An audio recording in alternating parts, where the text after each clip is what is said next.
maseyo, Pak.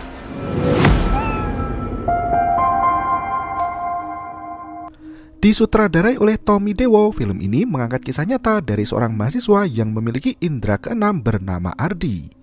Sejak ayahnya mendapat kiriman misterius, Ardi dan keluarganya mulai mendengar suara aneh dari suku jin yang mengerikan. Satu persatu, anggota keluarga mulai jatuh sakit, seiring dengan berbagai kejadian mistis yang terus menghantui. Mereka semakin meyakini ada serangan gaib yang ditujukan pada keluarga Ardi. Bersama sang adik, mereka mencari tahu dalang di balik teror santet yang mengancam jiwa. Tak disangka, ternyata serangan ilmu hitam itu berwujud santet segoro pitu yang sangat ampuh dan tiada banding. Mampukah Ardi menyelamatkan keluarganya dari kematian? Berikut ceritanya. Arep kagungan kerso arso bika langkung marem cokro makotanipun.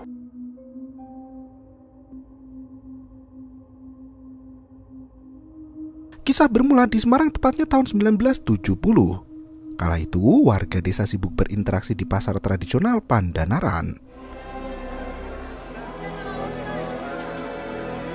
Loro, lah niki tak tambahi siji malih sabune kanggo ibu gratis. Pak Sucipto adalah salah satu pemilik toko sembako terbesar yang sudah memiliki banyak pelanggan.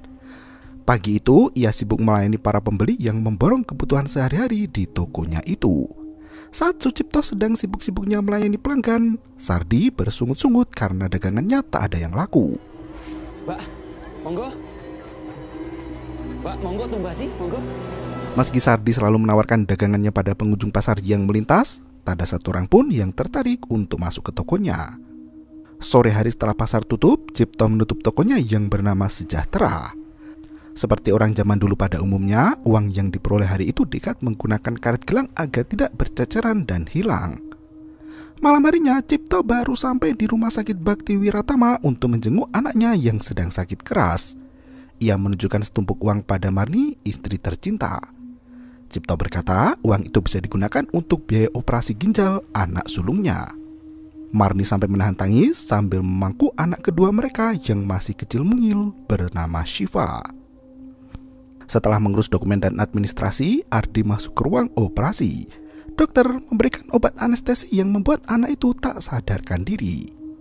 Saat membuka mata, pagi sudah menjelang pukul 7. Ardi langsung bangkit dan duduk sendiri hingga membuat suster sedikit panik. Sebentar ya, suster panggilkan dokter dulu. Suster meminta Ardi untuk tidur kembali sementara ia akan memanggil dokter. Anak itu ternyata melihat penampakan hantu pria tua yang muncul di depan mata. Ardi masih terlalu kecil untuk memahami entitas gaib. Ia hanya diam sembari memendam berbagai pertanyaan tentang apa yang ia lihat kala itu. Setelah membaik, Ardi pulang ke rumah dan berkumpul lagi dengan keluarga tercinta. Marni sibuk mencari dompet di penjuru rumah. Sementara Ardi dan Syifa menunggu di ruang tengah untuk ikut ibu pergi ke rumah sakit. Ardi menggulung majalah dan mengintip dari ujung lubang. Tak disangka, sosok hantu pria tua yang ia temui di rumah sakit ikut pulang ke rumahnya. Ardi sangat ketakutan, namun ia tak bisa berkata apapun juga. Yuk, pakai sendalnya, ayo. Marni menepuk pundak anak itu sembari mengajak kedua anaknya untuk segera mengenakan sendalnya. Setelah menjalani operasi ginjal, Ardi masih harus memeriksakan diri rutin ke rumah sakit untuk kontrol kesehatan. Ditemani ibu beserta adiknya, Ardi mendapat pujian dari dokter karena perkembangan kesehatannya sangat baik di 2 minggu pasca operasi. Marni turut menyampaikan keluhan yang terjadi dengan mata Ardi. Anak itu lebih sering melihat bayangan yang melintas di sekitarnya, padahal Marni sendiri tidak melihat bayangan itu. Dokter memberi rujukan agar Ardi diperiksa ke dokter spesialis mata. Malam harinya saat Cipto hendak menutup toko, ia kesulitan mengunci pintu. Ternyata ada benda aneh yang mengganjal di bagian bawah kayu. Benda itu terbungkus kain putih dan berbau tak sedap. Cipto membuka bungkusan itu yang ternyata berisi paku, tulang belulang hewan, dan selembar kertas mantra yang terikat benang merah. Tatapan Cipto langsung tertuju pada toko maju milik Sardi yang berada tepat di seberang lapak kiosnya. Tak mau memperpanjang masalah, Cipto membuang bungkusan aneh itu ke tempat sampah dan melenggang pergi dengan mobil pick up. Tubuhnya terasa letih setelah bekerja seharian, ditambah lagi temuan benda aneh yang membuat pundaknya terasa semakin berat. Marni menyambut kepulangan suaminya yang tampak letih. Ardi sudah tertidur lelap dan dibangunkan oleh Cipto untuk menenggak obat dari dokter. Anak kecil itu tercekat ketakutan begitu sang ayah berdiri di hadapannya. Ardi, apa tuh nak? Ardi! Ardi bersembunyi di balik tubuh ibunya sembari berkata jika di atas pundak ayahnya ada sosok perempuan berwajah mengerikan.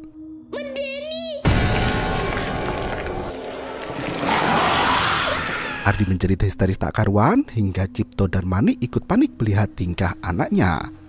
Mereka meminta bantuan orang pintar bernama Rustam untuk memeriksa kondisi Ardi. Setelah memberikan beberapa pertanyaan, Rustam menduga mata batin Ardi tak sengaja terbuka saat menjalani operasi ginjal.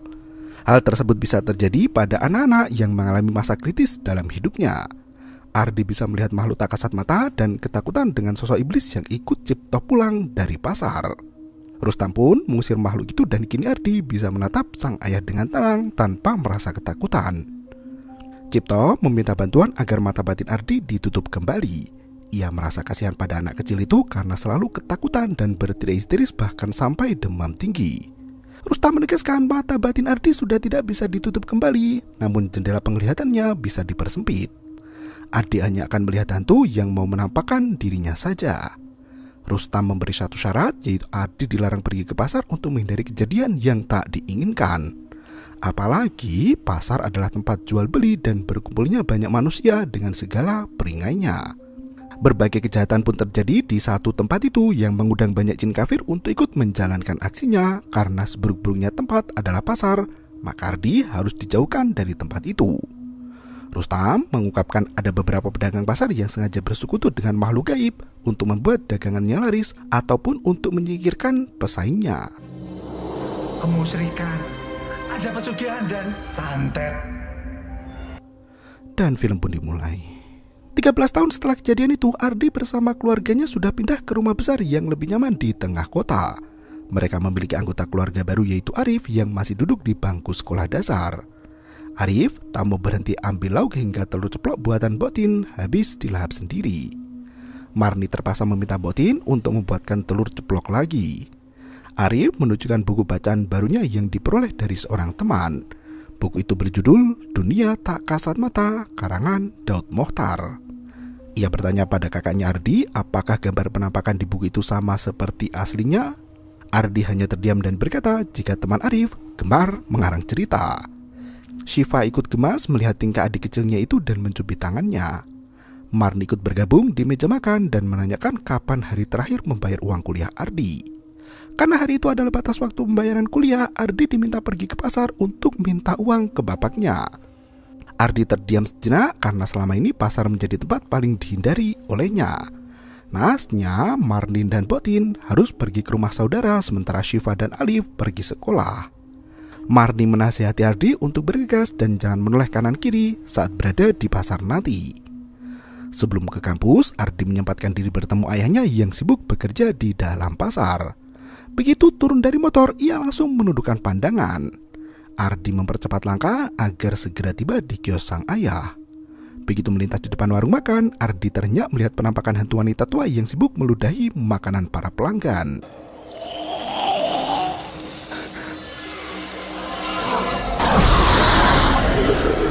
Ardi bergegas pergi sebelum makhluk gaib itu menyadari kemampuan indigonya. Langkahnya kembali terhenti saat beberapa orang terlibat pertengkaran hebat sampai memblokir jalan. Ardi kembali melihat penampakan hantu pria gundul yang memiliki banyak tangan.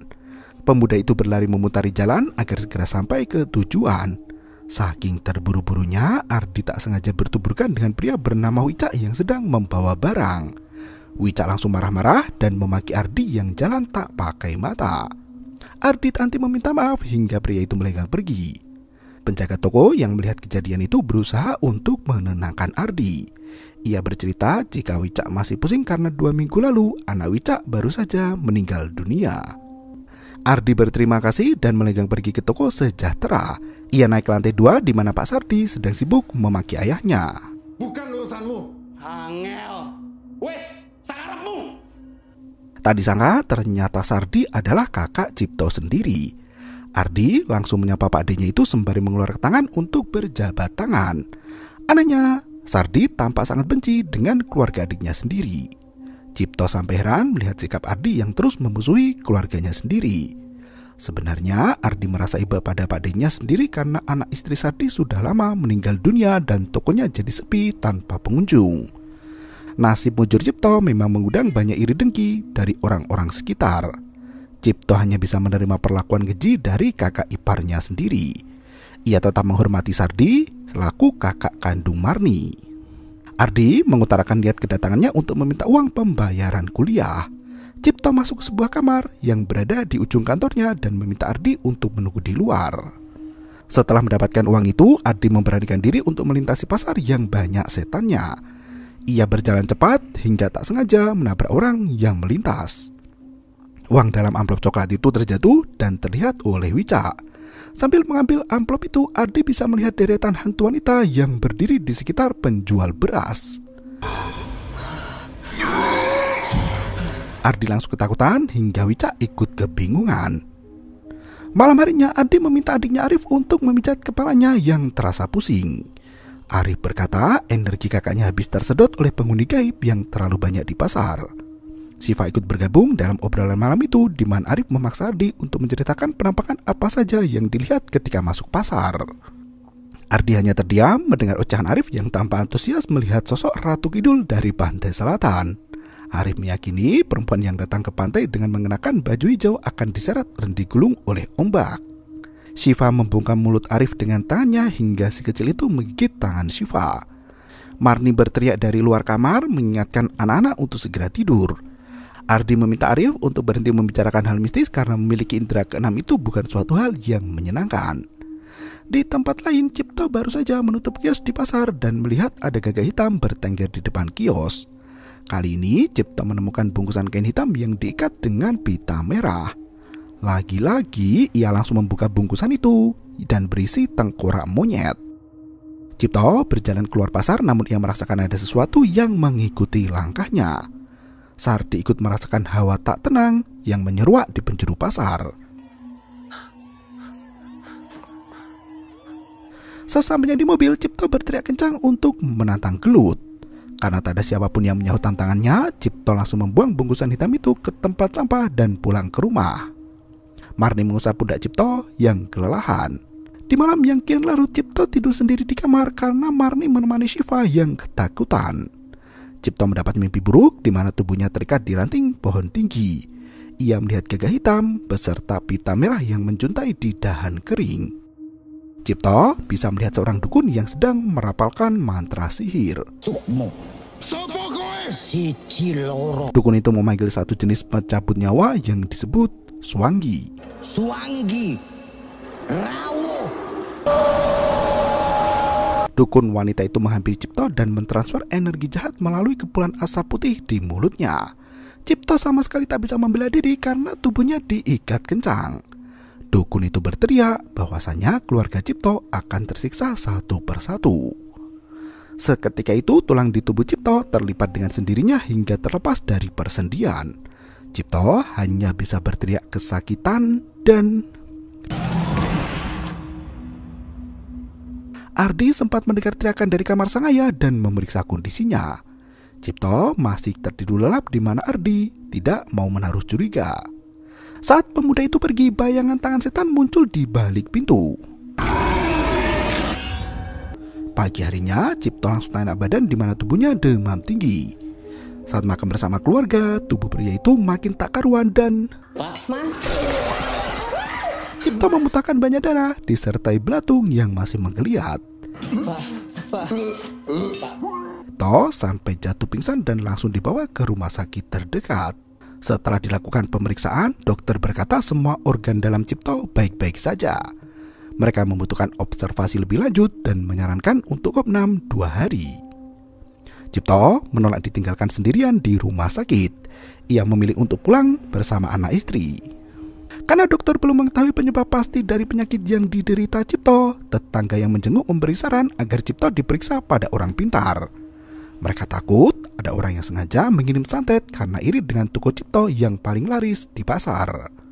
Cipto menegaskan jika dirinya tidak percaya dengan hal-hal klinik.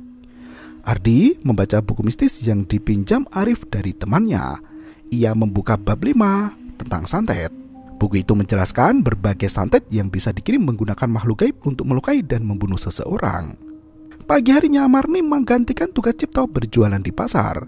Ia meminta Ardi untuk menjemput setelah petang tiba. Sardi menyapa adik kandungnya itu dan menitipkan jamu untuk Cipto. Marni memberikan jamu itu pada Ardi agar segera dibawa pulang dan Cipto bisa meminum jamu itu. Tanpa basa-basi, Ardi langsung membuang jamu itu saat perjalanan pulang. Siang harinya, Arif pulang ke sekolah dengan berjalan kaki, di mana burung gagak hitam bertengger di atap rumahnya. Boktin izin pamit pulang karena ada urusan nanti sore. Saat Arif hendak makan, ia terhenyak mendengar suara aneh dari lantai 2. Pintu kamar sang ayah terbuka dengan sendirinya di mana Cipto tertidur pulas tak bertenaga. Arif menutup pintu kamar sang ayah, namun pintu ruangan lain kini terbuka dengan sendirinya. Di depan pintu itu, Arif menemukan bungkusan hitam yang diikat pita merah. Ia langsung membuka bungkusan yang berisi tengkorak monyet. Angin berhembus kencang menerpa jemuran dan daun kering di halaman. Arif yang ketakutan berlari masuk rumah sambil mengunci pintu.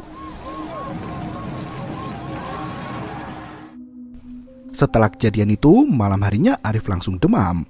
Di malam yang kian larut, Arif tak bisa tidur dengan nyenyak karena demamnya tak kunjung reda. Ardi beranjak dari kamarnya untuk mengambil es dan mengkompres kening Arif. Saat berada di dapur, sosok bayangan hitam melintas di sudut ruang dan membuat listrik bergejolak hebat. Lampu meja yang menyala turut berkedip begitu entitas mistis menabrak aliran listriknya. Ardi terhenyak melihat pintu kamar sang ayah terbuka perlahan. Ia memeriksa ke dalam kamar di mana Cipto dan Marni tidur dengan tenang. Cipto merasa tersedak sampai kesulitan nafas. Anehnya, jangkrik berukuran besar keluar dari mulut pria itu dan berterbangan mengitari kamar. Ardi dengan sigap menangkap serangga itu dan membunuhnya. Cipto langsung kejang-kejang hingga membuat mereka semua panik bukan kepalang. Ardi membangunkan Siva untuk membantu ibu dan bergegas menelpon ambulan. Arif berteriak kesakitan dari dalam kamar hingga Ardi kelimpungan dibuatnya. Arif tak henti menggosok telinga yang keluar benang putih dari dalam lubang. Ardi bergegas mengeluarkan benang itu, namun darah langsung mengucur dari kedua mata Arif. Tubuh anak itu terbelah menjadi 2 dan mati seketika. Siva dan Marni tak kuasa menahan tangis begitu melihat kondisi Arif yang mati mengenaskan. Pagi harinya Sardi ikut datang ke pemakaman Arif. Ardi sangat marah dengan kemunculan Sardi dan langsung mengusir pakdenya itu. Semua ini kenapa deh? Maksudmu apa? Ardi menyalahkan Sardi atas semua kesialan yang menimpa keluarganya sendiri. Setelah serangan tadi malam, Cipto terpaksa dirawat di rumah sakit dengan diagnosa sementara gangguan fungsi otak. Meski tanda vital tidak menunjukkan ada masalah, tubuh Cipto tidak menunjukkan tanda kesadaran diri. Mereka melanjutkan perawatan di rumah sembari terus berharap ayahnya segera pulih. Setelah Arif meninggal dan Cipto jatuh sakit, kondisi Marni kian terpuruk. Ia selalu menolak makan dan enggan memejamkan mata. Marni merasa bersalah karena tidak membawa Arif ke rumah sakit malam itu juga. Siva memeluk ibunya dengan tangisan yang membuat hati Ardi tergores perih. Ardi meminta ibu untuk menghubungi Pak Rustam, orang pintar yang menutup mata batin Ardi ketika masih kecil dulu. Ardi mulai menyadari jika keluarganya terkena santet yang sangat mematikan. Setelah menghubungi pria itu, Pak Rustam langsung datang berkunjung. Ia bisa melihat energi negatif yang berkumpul di sekitar tubuh Cipto. Rustam sendiri belum pernah menemui santet semacam itu. Dari pertanda dan rentetan kejadiannya, Rustam meyakini santet yang dikirim bukan berasal dari ilmu kejawen. Rustam mengaku tak bisa banyak membantu. Ia juga tak bisa mencabut tali santet yang sudah mengikat jiwa Cipto. Untuk sementara, Rustam memberi jimat pelindung untuk memagari keluarga Ardi dari malapetaka. Rustam meminta mereka untuk berhati-hati, ambil sikap, dan jangan gegabah menuduh orang. Di pagi berikutnya, Ardi pergi ke pasar saat azan subuh baru berkumandang. Ia meminta izin pada sang ayah untuk meneruskan bisnis toko sembako di pasar. Entah mengapa dagangan yang biasanya laris kini semakin sepi. Karyawan di toko berkata sejak Pak Cipto jatuh sakit tak ada pelanggan lagi yang belanja ke sana. Semua karyawan di toko itu langsung mengundurkan diri. Ardi tak bisa menghalangi niat mereka untuk mencari pekerjaan yang lebih baik lagi. Ardi memberikan gaji terakhir untuk kedua karyawannya itu. Untuk menopang kebutuhan hidup yang kian membekak, Ardi rela membuka toko hingga larut malam. Begitu melihat dua wanita melintas, Ardi langsung menawarkan barang dagangannya. Tanpa disadari, sosok wanita berambut panjang sudah berdiri tepat di depan kiosnya. Wanita itu berkata hendak membeli beras. Ardi menyambut dengan ramah dan berkata hendak beli berapa kilo. Sosok menyeramkan itu masih menjawab mau beli 1 kilo. Ardi dengan semangat menimbang beras itu dan memberikan bonus lebih dari 1 kilo. Saat menyerahkan beras itu, Ardi terkesiap melihat cairan hitam menetes dari mulut gadis itu. Entah mengapa hantu wanita itu mencari keberadaan Bapak Ardi. Pemuda itu berusaha mencari keberadaan hantu wanita yang menghilang di warung Pak Wicak. Ia pun masuk ke dalam toko dan melihat bayangan seseorang di balik tirai merah. Saat tirai itu dibuka, ternyata tak ada siapapun di sana, melainkan meja ritual pesugihan. Foto seorang wanita menjadi penghias di atas meja ritual itu. Ardi semakin penasaran siapa sosok wanita yang tampaknya sudah dijadikan tumbal. Pak Wicak langsung marah besar dan mengusir Ardi dari tokonya. Wicak berteriak kencang jika ayah Ardi adalah pembunuh yang merenggut nyawa anaknya. Ia mencekik leher Ardi sembari bersumpah agar keluarga Ardi mati sengsara. Malam harinya semburat api panas mati melesat menuju ke atap rumah Ardi. Suara gemuruh di atap membuat Marni terbangun dari tidur lelapnya. Marni beranjak pergi hingga tak menyadari jimat gelang dari Pak Rustam putus dengan sendirinya. Gelang di tangan Syifa ikut putus seiring dentuman panjang yang menggelinding di atap rumah. Marni keluar ke depan rumah untuk memeriksa apa yang terjadi. Tak disangka bungkusan hitam kembali muncul dengan diikat pita merah. Marni membuka bungkusan itu yang berisi tengkorak binatang. Marni bergegas membuang benda aneh itu, namun kepalanya terasa pusing dan angin berhembus sangat kencang. Ia merasakan ada hawa negatif yang melesat ke arahnya. Marni lari masuk ke dalam rumah hingga memecahkan guci yang membuat Syifa terbangun. Syifa memeriksa kondisi ibunya dan membereskan pecahan keramik itu. Syifa baru mengetahui jika gelang di tangannya menghilang. Tak berselang lama, Ardi pulang ke rumah dengan tubuh yang letih. Pemuda itu menemukan isi dari bungkusan kain hitam yang terjatuh di depan rumah. Gelang dari Pak Rustam langsung putus dengan sendirinya. Ardi berlari masuk ke dalam rumah untuk memeriksa kondisi ibu dan adiknya. Benar saja, Marni tergeletak lemas di atas sofa sementara Syifa panik melihat kondisi sang ibu yang mirip seperti penyakit Arif. Ardi langsung menelpon Pak Rustam agar segera datang ke rumah. Cipto yang sakit lumpuh menggerakkan tangannya seolah tahu apa yang akan terjadi. Setelah meneliti tengkorak dalam kain hitam, Pak Rustam meyakini santet yang dikirim berasal dari timur. Ia memperingatkan Ardi untuk tidak menyentuh benda aneh seperti itu jika melihat di sekitar rumah. Orang yang menyentuh dan membuka bungkusan hitam itu akan terkena santet mematikan, bahkan mati sengsara. Ardi sudah tak tahan lagi dan langsung menemui Pak D-nya Sardi. Belum puas juga toh, setelah bapak, sekarang ibu. Begitu mengetahui Marni jatuh sakit, Sardi berlari kencang untuk menjenguk adik kandungnya. Sardi menegaskan dirinya tidak pernah menyantet siapapun juga. Ia berbalik menuduh Cipto sebagai orang yang gemar main santet. Sardi pun terpaksa membuka aib masa lalu Cipto di hadapan Ardi. Pria itu dulu sempat terkena PHK saat terjadi stagflasi di tahun 1970. Saat itu kehidupan Cipto dan Marni sangat pas-pasan, bahkan jauh dari kata layak. Cipto meminta tolong pada Sardi untuk menempati salah satu kios kosong di pasar. Sardi pernah memergoki Cipto sedang membuka bungkusan buhul dari orang syirik. Sardi langsung membuang bungkusan buhul dan memperingatkan Cipto untuk tidak menyentuh benda aneh itu lagi. Setiap hari Cipto selalu mendapat teror kiriman buhul sihir. Seiring berjalannya waktu, pelanggan toko Cipto mulai berkurang sedikit demi sedikit. Bahkan tak ada seorang pun yang mampir ke toko itu. Ardi yang masih kecil ditimpa berbagai macam penyakit. Sardi mengakui jika Cipto tidak pernah percaya dengan hal klinik, Namun malam itu Cipto mencoba peruntungan untuk menyelamatkan anak sulungnya dari kematian. Ia membutuhkan banyak biaya untuk operasi Ardi dan menemui Mbah Di. Mbah Di? Sepulang dari rumah Mbah Dukun, toko Cipto langsung laris manis dipenuhi pembeli. Bahkan menjadi yang terlaris di pasar Pandanaran. Dukun itu memiliki ilmu yang lebih tinggi dari dukun yang digunakan orang pasar lainnya. Cipto berhasil merebut semua pelanggan dari toko saingan dan mengembalikan kiriman santet kepada pemiliknya. Sardi sudah berulang kali menasihati Cipto agar tidak serakah terhadap harta, namun Cipto tak pernah mendengarkan nasihatnya. Hingga suatu ketika Marni jatuh sakit. Dokter menemukan paku dan kawat di dalam perut wanita itu. Cipto kembali menemui Mbah Di untuk meminta solusi. Dukun itu langsung tahu siapa yang mengirim teluh dan menyasar Marni. Tak lain adalah Wicak sendiri.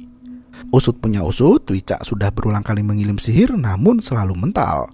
Karena sudah menyakiti Marni, Cipto meminta Mbah Di untuk membuat Wicak sakit seperti yang dirasakan Marni. Malam itu juga putri Wicak yang sudah gadis mulai terserang penyakit misterius. Gadis itu memuntahkan banyak belatung dan paku dari dalam mulutnya. Bahkan patok besi panjang menjulur keluar dari leher anak Wicak. Pria itu berusaha untuk menghentikan tragedi mengerikan itu, namun tiba-tiba Serangan balasan ini seharusnya untuk Wicak. Wicak tak terima dan melakukan serangan balasan yang membuat Cipto jatuh sakit. Bahkan si kecil Arif langsung meninggal dunia begitu terkena santet kiriman Wicak. Cipto selalu menggunakan pelindung agar praktek sihirnya tidak diketahui banyak orang. Hanya Sardi satu-satunya orang yang bisa melihat tabiat asli Cipto. Ia sendiri dulu pernah mempraktekkan kesyirikan namun segera bertaubat dan kembali pada Allah. Itulah mengapa anak istri Sardi meninggal dunia tak lain adalah karena perang santet. Sardi meminta keponakannya itu untuk memeriksa ruangan ujung yang selalu terkunci di ruang kerja Cipto lantai 2. Ardi pun langsung mencokel ruang rahasia itu dan menemukan sebuah lemari tua berwarna hitam. Di dalam lemari itu terdapat sesajen beserta alat ritualnya. Ardi menemukan kitab kuno bertuliskan Jawa dengan berbagai simbol yang sulit dimengerti. Ardi langsung mencari tahu alamat rumah Mbah Di dan melenggang pergi sendirian. Ia berpamitan pada Syifah hendak pergi ke desa Ramangunrejo. Perjalanan itu ditempuh seharian dari pagi sampai malam. Sesampainya di depan kantor desa, Ardi melihat banyak warga berbondong-bondong pergi ke masjid. Ardi bertanya pada salah satu warga di mana rumah Mbah Di berada. Pria itu mengantar sampai ke rumah Mbah Di dan memperkenalkan Ardi pada Mbak Retno, anak dari Mbah Di sendiri. Begitu mendengar nama Sucipto, Mbak Retno langsung marah besar. Ia berkata ibunya jatuh sakit semenjak sering membantu Pak Cipto. Kini kondisi Mbah Di sudah tidak bisa bicara dan tak bisa bergerak lagi. Sejak anak Pak Wicak mati, Mbah Di sering mendengar suara longlongan dari suku pedalaman. Wanita itu juga melihat sosok hitam besar yang selalu datang menemuinya. Kesehatan Mbah Di langsung turun drastis hingga lumpuh total. Mbah Di tak bisa melindungi Cipto karena dirinya adalah orang pertama yang diserang oleh dukun Wicak. Entah bagaimana, Wicak berhasil menemukan dukun yang ilmunya jauh lebih tinggi di atas Mbah Di dan datang dari arah timur. Mbak Retno meyakini santet yang digunakan adalah santet Segoro Pitu, ilmu tingkat tinggi yang memerlukan ritual pengorbanan jiwa.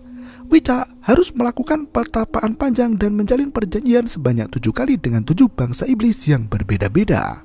Ia melakukan ritual di 7 titik di pantai yang berbeda di sepanjang tanah Jawa. Iblis yang terpanggil biasanya berasal dari seberang laut dan hanya yang terkuatlah yang mampu menyeberangi luasnya samudera. Wicak berhasil memanggil satu iblis terkuat bernama Suangki yang kini menyasar nyawa Marni. Setelah mendengar semua penjelasan dari Mbak Retno, Ardi kembali menemui Pak Ade Sardi untuk meminta bantuan. Anehnya, mereka mendengar suara dari suku pedalaman yang melonglong dari langit. Pade, Ibu. Ibu, Pade. Ardi langsung membawa Pak Ade Sardi untuk pulang menyelamatkan sang ibu. Di waktu yang sama, Marni meminta dibuatkan teh hangat. Syifa langsung melenggang pergi ke dapur dan meninggalkan Marni sendirian di dalam kamar. Burung gagak bertengger di jendela kamar itu di mana bayangan iblis hitam besar merasuki tubuh Marni. Marni kembali merasakan sakit perut yang sangat hebat. Syifa berlari menghampiri sang ibu di mana perut Marni membengkak seperti balon yang ditiup kencang. Cairan darah keluar bersama janin yang ada di dalam perut wanita itu.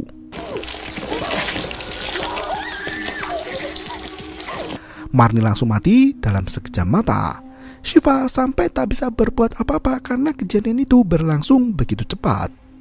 Ardi histeris melihat jasad ibunya bersimbah darah dan ususnya terburai ke lantai. Pagi harinya warga memakamkan jenazah Marni yang dibaringkan di sisi Arif. Shiva tak berhenti menangisi sang ibu yang kini telah tiada. Di tempat lain, Rustam melakukan ritual kejawen untuk meminta pertolongan pada Yang Maha Kuasa. Ia meminta petunjuk untuk melawan santet yang dikirim ke keluarga Ardi.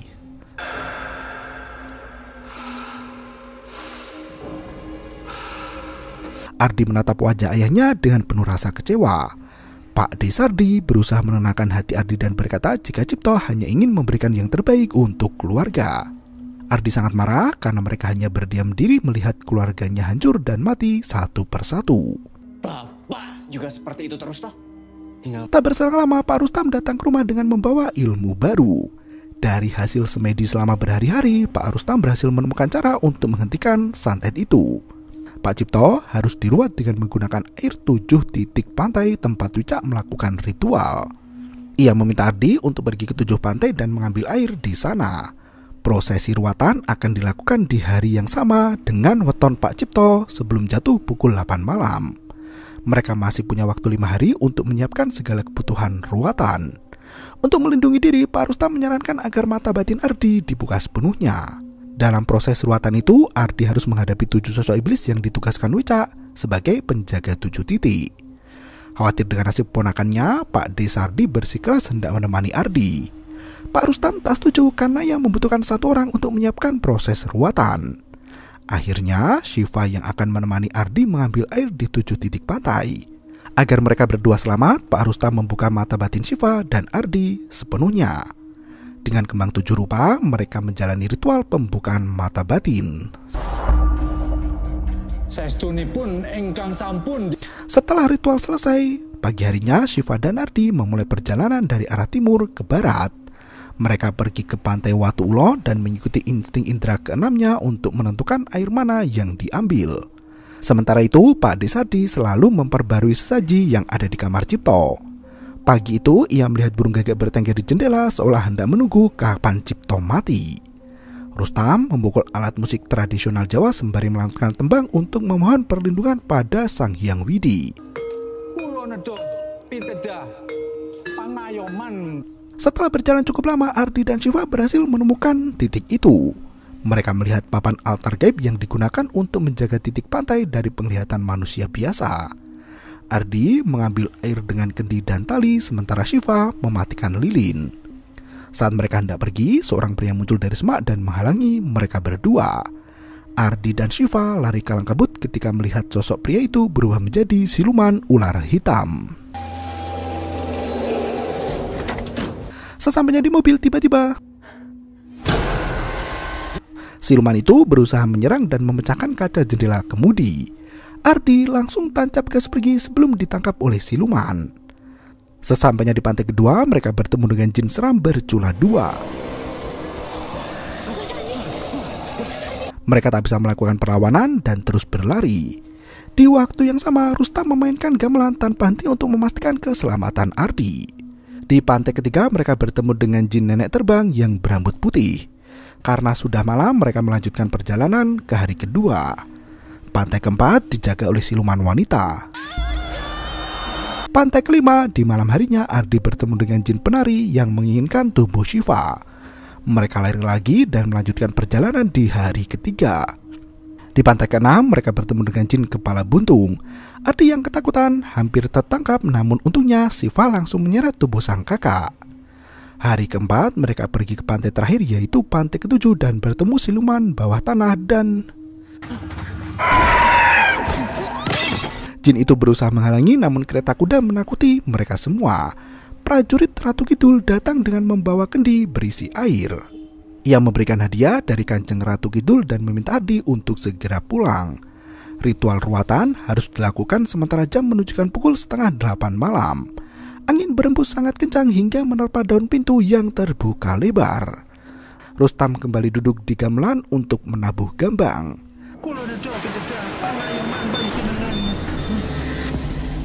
Listrik langsung padam di mana suasana berubah mencekam. Rustam melihat sosok iblis Swangi yang bercula dan berwujud tinggi besar. Rustam langsung membaca mantra perlindungan di tengah gamelan dan Sardi panik mendengar teriakan itu sementara Rustam berlari untuk menyelamatkan diri. Sardi ternyata begitu melihat jasad Rustam dengan kepala yang hancur. Saat Sardi mencari pintu keluar, tiba-tiba iblis Swangi melahap jantung Sardi dan membiarkan pria itu tergeletak mati. Listrik langsung menyala kembali setelah iblis itu pergi. Lagi-lagi Ardi datang ketika semua sudah sangat terlambat. Pak De Sardi dan Pak Rustam telah mati. Ardi lari memasuki kamar ayahnya dan langsung menyiram tubuh Cipto dengan air 7 rupa. Ardi membacakan mantra yang sudah diajarkan Pak Rustam sebelumnya. Syifa turut membantu menuangkan air itu ke tubuh sang ayah. Listrik kembali padam disertai angin kencang yang menghantam pintu rumah. Ardi mengambil senter di ruang tengah hingga tiba-tiba iblis Swangi kembali menampakkan diri dan mendang tubuh Ardi sampai terpental jauh. Syifa yang hendak membantu kakaknya itu ternyata melihat penampakan iblis mengerikan. Ardi meminta Syifa untuk melanjutkan ritualnya sementara ia akan mengalihkan perhatian iblis. Nasnya, iblis itu tak mudah dikecoh dan mengempaskan tubuh Syifa. Ardi mengambil alih peran Syifa untuk melanjutkan ritual. Iblis itu kembali menyerang dan menyeret tubuh Cipto keluar dari kamar. Ardi melempar kendi dari pantai ke-7 hingga terpercik mengenai tubuh Swangi. Iblis itu langsung terbakar dan berkobar seperti api neraka.